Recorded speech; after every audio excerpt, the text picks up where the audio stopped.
नमस्कार दोस्तों, focus IAS PCS द्वारा प्रस्तुत है कक्षा 6 की न्यू एनसीईआरटी सीरीज समाज का अध्ययन भारत और उसके आगे, अध्याय 13। आज हम पढ़ेंगे कार्य के महत्व के बारे में और जानेंगे आर्थिक गतिविधियां या गैर आर्थिक गतिविधियों के बारे में। तो शुरू करते हैं। स्वामी विवेकानंद का कथन है, देखते हैं क्या है। जब आप कोई काम कर रहे हों, उससे बाहर कुछ ना सोचें, उसे पूजा की तरह करें, सबसे बड़ी पूजा की तरह, और उस समय अपना पूरा जीवन उसे समर्पित करते हैं। बहुत ही अच्छा कोट है, आप इसे निबंध में भी प्रयोग कर सकते हैं।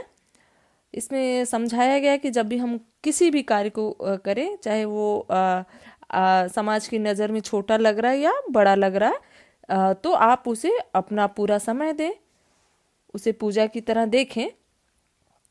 ठीक है, कोई भी कार्य छोटा बड़ा नहीं होता है। आगे बढ़ेंगे, महत्वपूर्ण प्रश्न देखेंगे जो हम इस अध्याय में जानेंगे। पहला प्रश्न है, लोग विभिन्न प्रकार की किन किन गतिविधियों में सम्मिलित होते हैं। दूसरा प्रश्न है, हमारे दैनिक जीवन में इनका क्या योगदान है। इन दो प्रश्नों के बारे में हम इस अध्याय में पढ़ेंगे। बढ़ते हैं। अनु और कबीर कहानी के माध्यम से हम इस अध्याय को समझते हैं। अनु और कबीर पार्क में खेल रहे हैं, तभी उन्होंने अपने पड़ोस में रहने वाली गीता मौसी को टैक्सी से उतरते देखा। वह अपनी नौकरी से घर वापस आ रही थीं और अपनी यूनिफॉर्म में थीं। वह भारतीय वायुसेना में पायलट यानी विमान चालक का कार्य करती हैं और पूरा कस्बा उन पर गर्व करता है। यानी जो गीता की मौसी हैं वह पायलट हैं और पूरे समाज को या पूरे उनके ग्रामीण क्षेत्र को उन पर गर्व है। कबीर, गीता मौसी की पोशाक काफी कुछ उस पोशाक की तरह लग रही है जैसे कल मैंने तुम्हारे घर पर देखी थी, परंतु उसका रंग अलग था। यानी हम जानते हैं कि थल सेना, वायुसेना और जल सेना, तीनों सेनाओं के जो यूनिफॉर्म है वो अलग अलग होते हैं। ठीक है, तो ये यहाँ पर वही बात हो रही है। मेरे दादाजी की पोशाक हैंगर पर लटकी हुई है। वह सीमा सुरक्षा बल से सेवानिवृत्त हुए हैं और अब वे अपना समय गैर आर्थिक गतिविधियों में लगा रहे हैं। तो हमने देखा कि ये रिटायर्ड हो चुके हैं और इनका जो ड्रेस था वो भी थोड़ा अलग था, वो भी सेना में थे। ठीक है, आगे बढ़ते हैं, देखते हैं दादाजी अब क्या कर रहे हैं। आसपास के बच्चों को निशुल्क भूगोल पढ़ाते हैं दादाजी। ठीक है, निशुल्क हम ध्यान रखेंगे, ये निशुल्क है। निशुल्क मतलब गैर आर्थिक गतिविधि हो गई। अपने सब्जी उद्यान में भी वो काम करते हैं। ठीक है, अगर ये कार्य पेड होता यानी वेतन मिलता है इस कार्य के लिए, किसी दूसरे के यहाँ करते तो वो आर्थिक गतिविधि हो जाती। लेकिन ये अपने ही बागान में काम करना तो गैर आर्थिक गतिविधि हो गई। घर के अन्य काम करने में समय व्यतीत करना तो ये भी एक गैर आर्थिक गतिविधि हो गई। दादाजी यहाँ 3 गैर आर्थिक गतिविधियों में संलग्न दिखाई दे रहे हैं। आगे बढ़ते हैं, आर्थिक गतिविधियां देखते हैं। मेरे माता पिता दुकान चलाते हैं जिनमें कई तरह की वेशभूषा और सिले हुए वस्त्रों की बिक्री की जाती है। वस्त्रों की बिक्री यानी आर्थिक गतिविधि, क्योंकि हम वस्त्र बेचते हैं उसके बदले हमें पैसे प्राप्त होते हैं, या आर्थिक गतिविधि। अप्पा सुबह चले जाते हैं और माँ हमारे विद्यालय जाने के बाद दुकान में उनका सहयोग करती है। तो यहाँ हमने देख लिया कि दुकान है और यह ग्राहक है, कपड़े खरीदने आए, कपड़े खरीदने के बदले वे उन्हें पैसे देंगे। ठीक है, तो ये आर्थिक गतिविधि हो गई। सामान्यतः माँ हमारे विद्यालय से आने से पहले घर आ जाती है। वह एक स्वैच्छिक समूह यानी सेल्फ हेल्प ग्रुप के साथ भी कार्य करती हैं जहां महिलाओं को बुनाई सिखाई जाती है। तो यह भी क्या हो गई, एक आर्थिक गतिविधि। बुनाई सिखाने के बदले हमें कुछ पैसे मिलते होंगे। ठीक है, तो जहां भी हमें अर्थ प्राप्त होता है यानी धन प्राप्त होता है वह आर्थिक गतिविधि होगी। ठीक है, आगे बढ़ते हैं। रोहन, क्या तुम्हें मेरे बड़े भाई रोहन स्मरण है? तुम उनसे मिले थे जब वह मुझे विद्यालय लेने आए थे। वह सॉफ्टवेयर इंजीनियर है। ठीक है, क्या है, सॉफ्टवेयर इंजीनियर और कंप्यूटर एप्लीकेशन बनाने वाली कंपनी में काम करते हैं। ठीक है, कंप्यूटर एप्लीकेशन बनाने वाली कंपनी में, तो यह भी एक आर्थिक गतिविधि होगी। वह सप्ताह के अंत में पास के एक महाविद्यालय में युवा विकास कार्यक्रम में सम्मिलित लोगों को स्वेच्छा से कंप्यूटर संबंधी कौशल सिखाते हैं, तो यह क्या होगी? गैर आर्थिक गतिविधि होगी। ठीक है, गैर आर्थिक गतिविधि हो गई है और यह आर्थिक गतिविधि हो गई। तो हमने देखा रोहन दो तरह के कार्य करते हैं, एक जहां वो कंप्यूटर एप्लीकेशन बनाते हैं, दूसरा क्या है कि वे बच्चों को कौशल सिखाते हैं, कंप्यूटर संबंधी कौशल सिखाते हैं। तो ये गैर आर्थिक स्वेच्छा से, स्वेच्छा या निःशुल्क ऐसे शब्द आएंगे तो वे गैर आर्थिक गतिविधि हो जाती हैं। क्या बात है अनु, हमारे आसपास के लोग कितने प्रकार के कार्य करते हैं? तो आपने देखा कि आर्थिक गतिविधि और गैर आर्थिक गतिविधियों को अच्छे से समझ लिया। अब हम इसकी परिभाषा के बारे में भी आगे पढ़ेंगे। ये कुछ कार्य दिए हुए हैं, आप देख लीजिए कि कौन कौन से कार्य, कहानी के पात्र क्या, वे कौन से कार्य करते हैं और उनकी गतिविधि क्या है। ठीक है, तो अनु के दादाजी बागवानी में, तो गैर आर्थिक गतिविधि है, हमने ऊपर पढ़ा। दादाजी घरेलू कार्य करते, तो वे भी गैर आर्थिक गतिविधि हो गई। ठीक है, माता पिता कपड़े की दुकान, तो ये आर्थिक गतिविधि हो गई। माता सेल्फ हेल्प ग्रुप में बुनाई सिखाती है, तो ये भी आर्थिक गतिविधि होगी। भाई रोहन सॉफ्टवेयर इंजीनियर हैं, कंप्यूटर एप्लीकेशन बनाते हैं, तो ये भी आर्थिक गतिविधि हो गई। सप्ताह के अंत में रोहन जो है बच्चों को कंप्यूटर कौशल सिखाते हैं, तो ये भी गैर आर्थिक गतिविधि, क्योंकि स्वेच्छा से सिखाते हैं तो गैर आर्थिक गतिविधि होगी। कबीर इन गतिविधियों का अवलोकन करता है, तो ये भी गैर आर्थिक गतिविधि होगी। ठीक है, तो हमने इतना समझ लिया। अब हम पढ़ते हैं आगे। उपरोक्त विभिन्न प्रकार की गतिविधियों को दो समूहों या श्रेणियों में विभाजित किया गया, आर्थिक गतिविधि और गैर आर्थिक गतिविधियां। पढ़ते हैं आर्थिक गतिविधियां क्या होती हैं। वे आर्थिक गतिविधियां वे हैं जिनमें अर्थ यानी द्रव्य या मुद्रा सम्मिलित होता है। आप इसे याद कर लीजिएगा, जिससे आपकी समझ बेहतर होगी, आपका कॉन्सेप्ट क्लियर होगा। अथवा जिन्होंने अर्थोपार्जन यानी धन उपार्जन के लिए किया जाता है, अथवा जो सम्मिलित पक्षों के लिए वस्तु के नगद मूल्य से संबंधित होता। ऊपर हमने देखा कि जो है उनके माता पिता कपड़े बेचते हैं, उसके बदले उन्हें नगद पैसे प्राप्त होते हैं, तो वे वस्तु के नगद मूल्य से संबंधित होता। उदाहरण के लिए व्यापारी बाजार में स्कूल बैग बेचते हैं। ठीक है, बैग के बदले उन्हें क्या है, नगद पैसे प्राप्त होंगे। किसान अपनी उपज बाजार में बेचते हैं, तो जब हम उपज बेचते हैं तो उसके बदले हमें कुछ धन प्राप्त होता है। ठीक है, वकील अभियोजन का शुल्क लेते हैं, यानी मुकदमा देखने का शुल्क लेते हैं, तो एक तरीके का शुल्क मतलब पैसा चार्ज करते हैं, तो यह भी नगद मूल्य हो गया। ट्रक चालक वस्तुओं को एक स्थान से दूसरे स्थान पर ले जाते हैं, तो इन्हें भी पैसे प्राप्त होते हैं। श्रमिक कार बनाने वाले कारखाने में काम करते हैं, तो इन्हें भी पैसे प्राप्त होते हैं। ठीक है, तो हमने देख लिया कि किस तरीके की आर्थिक गतिविधियां, आर्थिक गतिविधियों से जुड़े कार्य को भी हमने समझ लिया है। ठीक है, ये याद कर लेंगे, इंपॉर्टेंट है, तभी आप आगे समझ पाएंगे। ठीक है, आर्थिक गतिविधियां, गैर आर्थिक गतिविधियां जब आप समझ पाएंगे, उनके उदाहरण आप समझ पाएंगे, तो और बेहतर होगा आपके लिए। पढ़ते हैं वस्तु का नगद मूल्य क्या है। वस्तु का नगद मूल्य क्या है? किसी वस्तु का व्यक्ति द्वारा तय किया गया मौद्रिक मूल्य जो कि उस वस्तु से मिलने वाले लाभ पर आधारित होता है, तो वस्तु का नगद मूल्य होता है। जैसे किसी कार्य को करने के लिए 200 रुपए तय किए गए, तो जब हम उस कार्य को पूरा कर लेते तो हमें जो 200 रुपए प्राप्त होते हैं, वही वस्तु का नगद मूल्य हो गया। या फिर बैग के संदर्भ में हम देख लेते हैं कि जैसे एक स्कूल बैग, तो कुछ पैसे प्राप्त होंगे, नगद मूल्य होगा। बाजार क्या है? बाजार पढ़ते हैं। बाजार क्या है?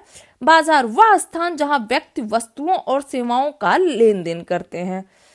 व्यक्ति वस्तुओं और सेवाओं के बदले अन्य वस्तुओं का लेन देन कर सकते हैं, किंतु अधिकांशतः बाजारों में इनका लेन देन धनराशि के लिए किया जाता है। ठीक है, आपने बाजार देखा ही होगा, हम जहां जाते हैं कुछ भी खरीदते हैं। शुल्क क्या है, इसके बारे में पढ़ लेते हैं। किसी व्यवसायिक परामर्श या सेवाओं के लिए एक व्यक्ति या संगठन को किया गया भुगतान क्या है? शुल्क कहलाता। उदाहरण के लिए एक चिकित्सक, जैसे हम एक चिकित्सक क्या है, रोगी का इलाज करता है, तो उसे पैसे प्राप्त होते हैं। ठीक है, शुल्क लेता है देखने के लिए। वकील को दिया गया शुल्क, मुकदमे सुनवाई के लिए वकील को भी हम पैसा देते हैं, तो उसे हम शुल्क कहते हैं। ठीक है, आगे बढ़ते, हमने ऊपर आर्थिक गतिविधियों के बारे में पढ़ लिया था। अब हम गैर आर्थिक गतिविधियों के बारे में पढ़ेंगे कि गैर आर्थिक गतिविधियां क्या होती हैं। गैर आर्थिक गतिविधियां वे हैं जिनमें आय अथवा संपत्ति अर्जित नहीं होती है। ठीक है, आर्थिक गतिविधियों में संपत्ति अर्जित होती है, पैसे अर्जित होते हैं, और गैर आर्थिक गतिविधियों में बिल्कुल इसके विपरीत है, इसमें आय अथवा संपत्ति अर्जित नहीं होती है, बल्कि इन्हें कृतज्ञता, स्नेह, सेवा, आदर जैसी अनुभूतियों के साथ किया जाता है।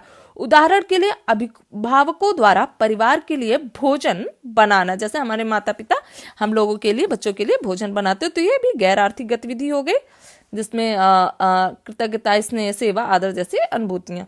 ठीक है, देख लेते हैं बाएं से दाएं, ऊपर से नीचे। बाजार में एक व्यापारी स्कूल बैग की बिक्री करते हुए, ठीक है, तो ये आर्थिक गतिविधि हो गई।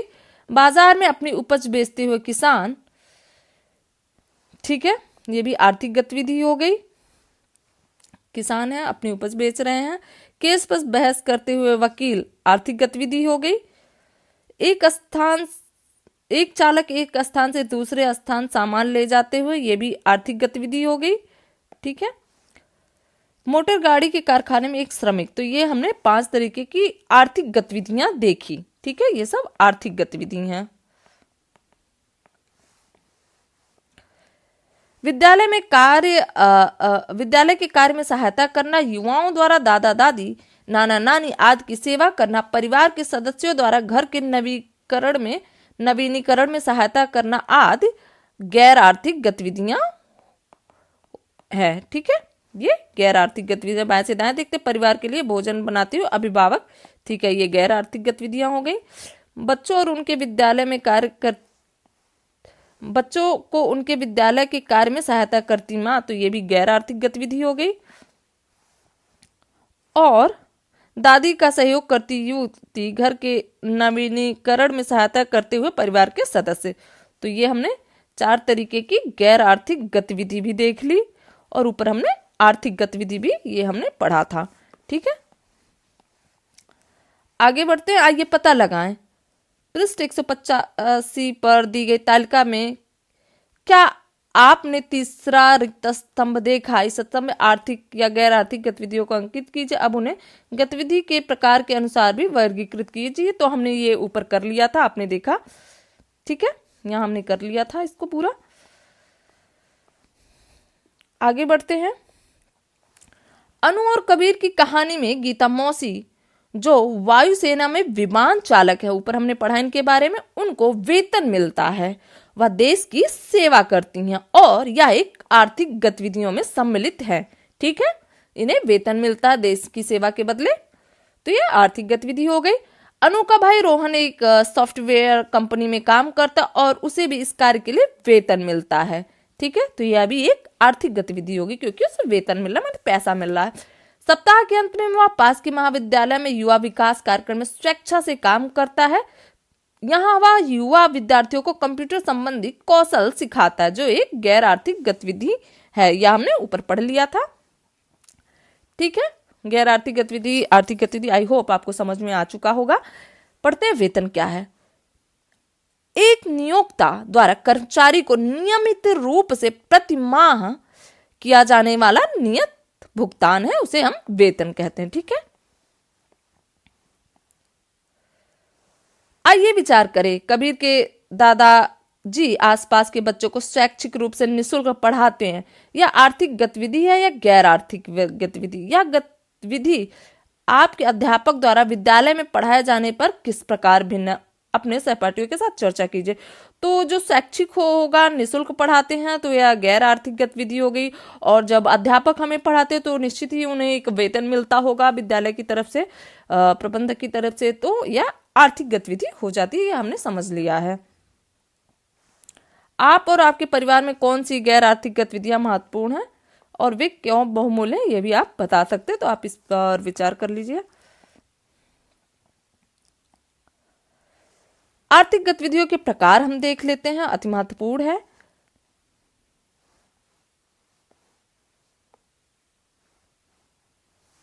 एक सेकेंड,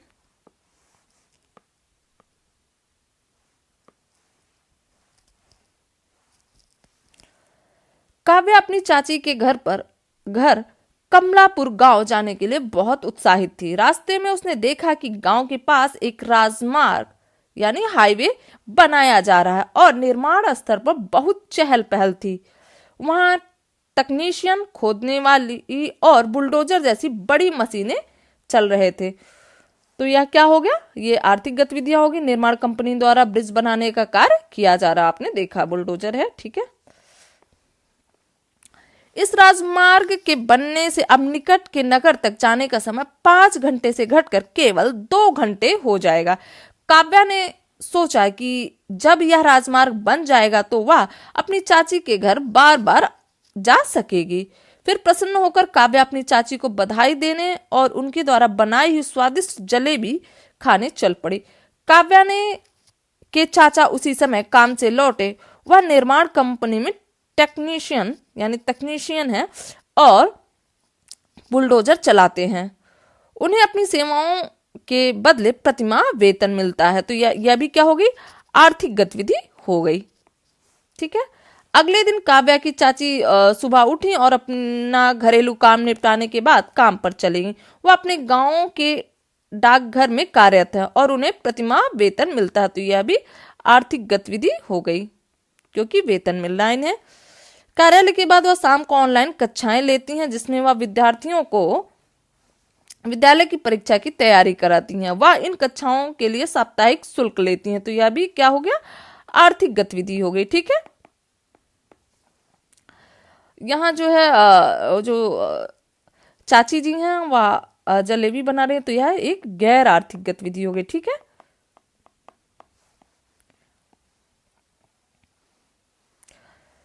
सप्ताह के अंत में काव्या अपनी चाची के साथ स्वादिष्ट आम खाने के लिए आम के बगीचे गई। वहां उसे खेत में काम करने वाला एक श्रमिक साहिल मिला जो ट्रैक्टर से खेत को जोत रहा था।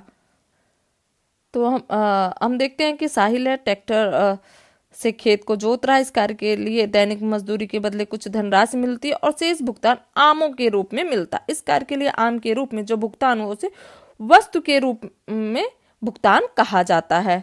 पढ़ लेते हैं पहले मजदूरी क्या है। एक विशिष्ट समय अवधि के लिए नियोक्ता द्वारा श्रमिक को किया गया भुगतान जो है मजदूरी कहलाती है, यानी दिहाड़ी कहलाती है। एक दिन में जो भी भुगतान होता है, एक समय जैसे 4 घंटे काम करेगा तो उसके लिए जो भी तय मजदूरी होती है उसे मजदूरी कहते हैं, ठीक है।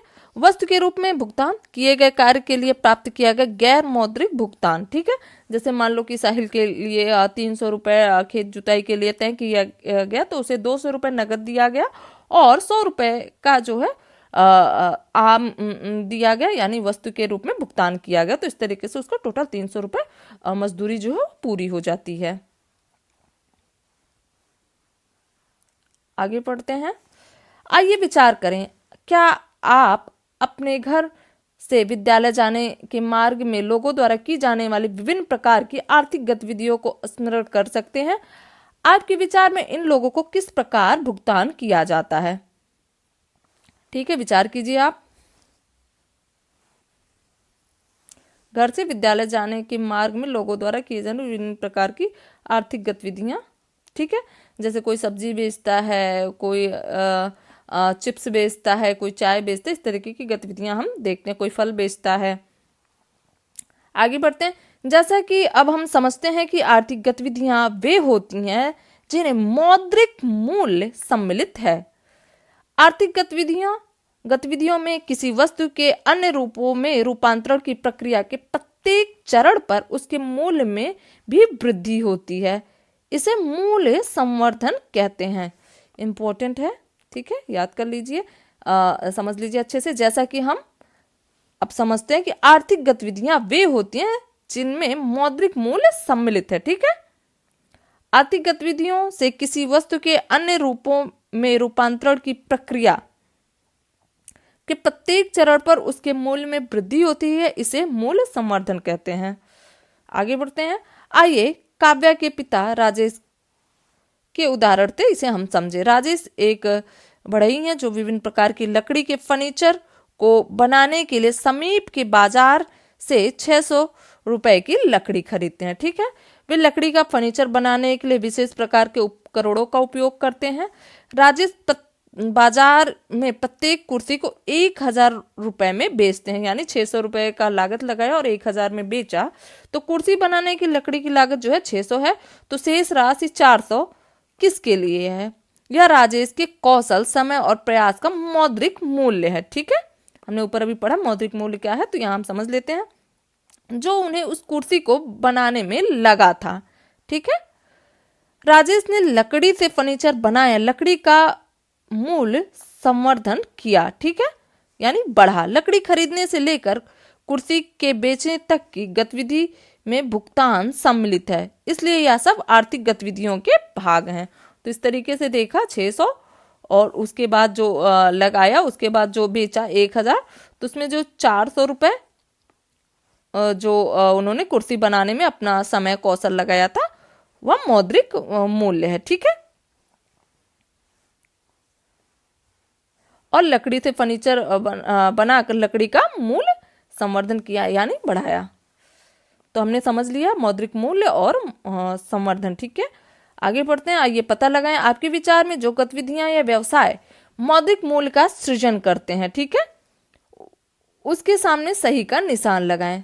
ठीक है, क्या आप अंतिम दो रिक्त पंक्तियों में दो गतिविधियां और उनके मूल्य सृजन से संबंधित धनराशि के उदाहरण जोड़ सकते हैं? ठीक है, तो जो है गतिविधि या व्यवसाय है, जैसे बेकर है, बेकर क्या करता है, ब्रेड और पेस्ट्री बनाता है। ठीक है, और उससे इन्हें पैसे प्राप्त होते हैं। दर्जी क्या है, कपड़े सिलने का कार्य करता है। किसान द्वारा अपने ट्रैक्टर की मरम्मत, तो ये व्यक्तिगत उपयोग के लिए हो। ये दोनों जो है आर्थिक गतिविधि हो गई, बेकर और दर्जी का। जबकि ये जो है किसान द्वारा अपने ट्रैक्टर की मरम्मत जो है, ये गैर आर्थिक गतिविधि हो गई। चिकित्सक रोगी का इलाज करते हैं, जिसके लिए ये शुल्क लेते हैं, तो ये भी आर्थिक गतिविधि हो गई। ठीक है, परिवार के लिए भोजन बनाने वाले अभिभावक, तो गैर आर्थिक गतिविधि हो गई। वैज्ञानिक जो है सरकार द्वारा इन्हें पैसे प्राप्त होते हैं किसी अनुसंधान वगैरह के लिए, तो ये भी मूल्य सृजन संबंधी चीजें हैं। दादी दादा एवं नाना की देखभाल करने वाला व्यक्ति, तो ये भी गैर आर्थिक गतिविधि है, यानी सेवा है। ठीक है, शिक्षक शिक्षा के बदले वेतन प्राप्त करते हैं, तो ये आर्थिक गतिविधि हो गई, हमने देखा। मैकेनिक कार्य ठीक करने पर मजदूरी प्राप्त करता है। ठीक है, तो ये भी आर्थिक गतिविधि होगी। तो हमने समझ लिया कि मौद्रिक मूल्य सृजन करने वाले, उसके सामने हमने सही का निशान बना दिया है, और जो मौद्रिक सृजन नहीं करते हैं उनके सामने हमने गलत का निशान बना दिया। ठीक है, गैर आर्थिक गतिविधियों का महत्व क्या है, बेहद महत्वपूर्ण है, देख लेते हैं। गैर आर्थिक गतिविधियों में धनराशि सम्मिलित नहीं होती, फिर भी इनसे उत्पन्न मूल्य हमारे जीवन में महत्व रखते हैं। ठीक है, इनसे इनको करने से हमें पैसे तो नहीं मिलते, लेकिन हमें एक संतुष्टि, आत्मसंतुष्टि प्राप्त होती है। जैसे सेवा देख लेते हैं, हमें मंदिरों, गुरुद्वारों, मस्जिदों और गिरजाघरों आदि अनेक स्थान पर सेवा कार्य देखने का अवसर मिला है। उदाहरण के लिए गुरुद्वारे में दर्शन हेतु आने वाले सभी श्रद्धालुओं को लंगर या सामुदायिक रसोई में निःशुल्क भोजन कराया जाता है। ठीक है, इन सेवा कार्यों से हमें संतुष्टि, कृतज्ञता की अनुभूति होती है। ठीक है, तो गैर आर्थिक गतिविधि करने से हमें संतुष्टि और कृतज्ञता की अनुभूति होती है, और ये सेवा कार्य निस्वार्थ भाव से समाज में योगदान देते हैं। ठीक है, समझ लिया। मंदिरों में भक्तों में प्रसाद वितरण आप देख रहे हैं, स्वर्ण मंदिर में लंगर का कार्यक्रम इस चित्र में। स्वच्छ भारत अभियान के तहत बच्चे कचड़े सफाई का अभियान, कचड़े सफाई कर रहे हैं। वन महोत्सव पर बच्चे पौधे रोपण कर रहे हैं। तो इस तरीके से हमें क्या अनुभूति होती है, संतुष्टि और कृतज्ञता की अनुभूति होती है सेवा करने से। ठीक है, सामुदायिक सहभागिता का महत्व, सामुदायिक सहभागिता का महत्व हम देख लेते हैं। स्वच्छ भारत अभियान अपने आसपास सफाई रखने के लिए सभी भारतीय नागरिकों द्वारा सामूहिक प्रयासों पर आधारित है। ठीक है, ये स्वच्छ भारत अभियान। ठीक है, हम लोग अपने घरों और आसपास के स्थानों को साफ करते हैं और मिलजुल कर गलियों, सड़कों, पार्कों और अन्य सार्वजनिक स्थानों या सामुदायिक क्षेत्रों को भी साफ रखते हैं। इन सामूहिक प्रयासों से घर, आसपास के क्षेत्र, समाज और राष्ट्र स्वच्छ रहता है। तो ये बच्चे जो है सफाई कर रहे हैं, कचड़े चुन रहे हैं, ठीक है, चुन कर ये डस्टबिन में से डालेंगे। तो इस तरीके से क्या है, आसपास सफाई रहेगा, घर समाज साफ रहेगा, जिससे बीमारियां भी नहीं होंगी। ठीक है, तो इस तरीके से भी हमें योगदान देना चाहिए। ये सामुदायिक सहभागिता के महत्व को यह कार्य दर्शाता है। ठीक है, आगे बढ़ते हैं। सामूहिक सामुदायिक सहभागिता का एक और उदाहरण भारत में वृक्षों के महत्व और वन संरक्षण के प्रति जागरूकता लाने के लिए वन महोत्सव का आयोजन है। इस प्रयास से वृक्षारोपण अभियानों के लिए समुदाय के सदस्यों को एक साथ लाया जाता है। तो इस तरीके से हम वृक्षों को लगाते हैं। ठीक है, तो यह भी एक सामुदायिक सहभागिता का उदाहरण है। आगे बढ़ते हैं। आइए विचार करें, भारत के अनेक समुदायों में सामुदायिक सहभागिता की समान परंपराएं हैं। क्या आप अपने क्षेत्र में कुछ ऐसी परंपराओं के बारे में बता सकते हैं? सवाल है। तो जैसे हमने देखा अभी स्वच्छ भारत अभियान है, सर्व शिक्षा अभियान, वन महोत्सव या कंबल वितरण, ये सब जो कार्य हैं ये सामुदायिक सहभागिता का ही उदाहरण है। दूसरा देखते हैं, हम भारत में कई त्योहार मनाते हैं। इन त्योहारों के अवसर पर लोग मिलकर अनेक गतिविधियां करते हैं।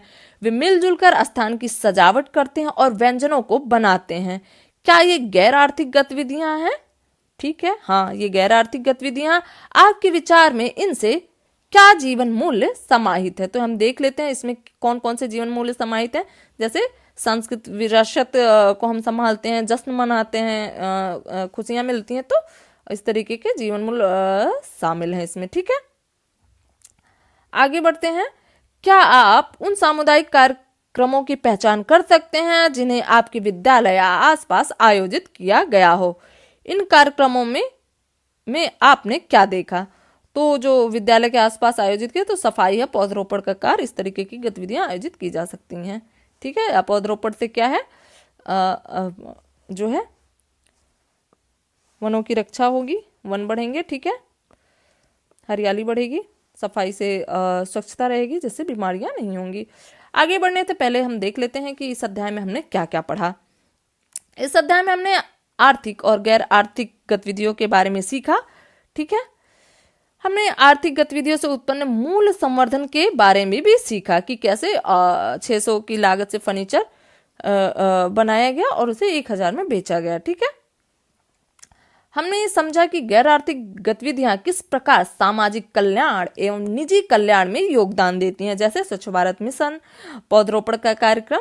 इस तरीके के हमने गैर आर्थिक गतिविधियां भी देखी, और लंगर है, प्रसाद वितरण, ये सब भी हमने देखा, और जीवन की समग्र गुणवत्ता को बढ़ाती हैं। ठीक है, सेवा कार्य। प्रश्न देख लेते हैं। प्रश्न भी आप साथ साथ करते चलिएगा, क्योंकि इससे आपकी लेखन शैली जो है वो अच्छी हो जाएगी। ठीक है, ये मत सोचिए कि ये 6 की एनसीईआरटी है, नहीं हम तो सीधा एग्जाम में लिखेंगे, नहीं, आप लिखने का प्रयास आप यहीं से करिए, 6 की एनसीईआरटी से ही शुरू करिए। आप जितने भी चैप्टर पढ़िए उनके जो महत्वपूर्ण प्रश्न है उसको जरूर से जरूर सॉल्व करने का प्रयास कीजिए, लिखने का प्रयास कीजिए, जो भी अभी स्टार्टिंग से तैयारी शुरू कर रहे हैं। ठीक है, तो पहला प्रश्न देख लेते हैं, आर्थिक गतिविधियां किस प्रकार गैर आर्थिक गतिविधियों से भिन्न होती हैं? ठीक है, ये भी देखेंगे। तो पहला देख ले, पैसा कमाना आर्थिक गतिविधि, उदाहरण सब्जी बेचना, स्कूल में पढ़ना, वकील कानूनी मदद के लिए फीस लेते हैं, तो ये सब जो है आर्थिक गतिविधियां हो गई। और बिना पैसा के जैसे गैर आर्थिक गतिविधियां जो है, जैसे परिवार की देखभाल करना, दादा दादी की केयर करना, ये गैर आर्थिक गतिविधि। तो इस प्रकार से इसमें जो है आर्थिक गतिविधियों में हमें पैसा प्राप्त होता है, गैर आर्थिक गतिविधियों में हमें पैसे नहीं प्राप्त होते हैं, जबकि संतुष्टि प्राप्त होती है सेवा करने से। इस तरीके का हमने ऊपर पढ़ा था। ठीक है, आत्मसंतुष्टि। दूसरा देख लेते हैं, लोग किस प्रकार की आर्थिक गतिविधियों में सम्मिलित होते हैं, उदाहरण सहित समझाइए। तो प्राथमिक गतिविधियां खेती है, ठीक है, जिसमें किसान अनाज उगाते हैं। ठीक है, अनाज उगाते हैं और इसे बाजार में बेचते हैं, तो इससे उनको पैसा मिलता है। तो ये आर्थिक गतिविधि होगी। द्वितीयक गतिविधियों में विनिर्माण है, जैसा हमने फैक्ट्री कर्मचारी कपड़ा बनाते हैं, तो कपड़ा बनाते तो इन्हें भी एक मजदूरी प्राप्त होती है। तो ये द्वितीयक गतिविधियां हो गई। आर्थिक द्वितीयक गतिविधि है, आर्थिक गतिविधि है ये भी।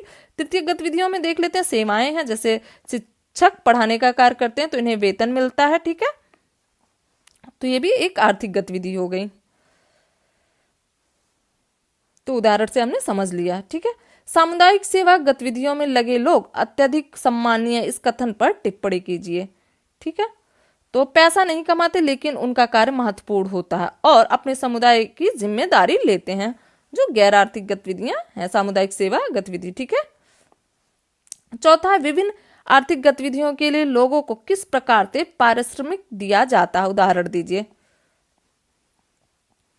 तो मजदूरी, जैसे श्रमिक जो है कार्य करता है, दैनिक या साप्ताहिक भुगतान होता है, तो मजदूरी कहते हैं।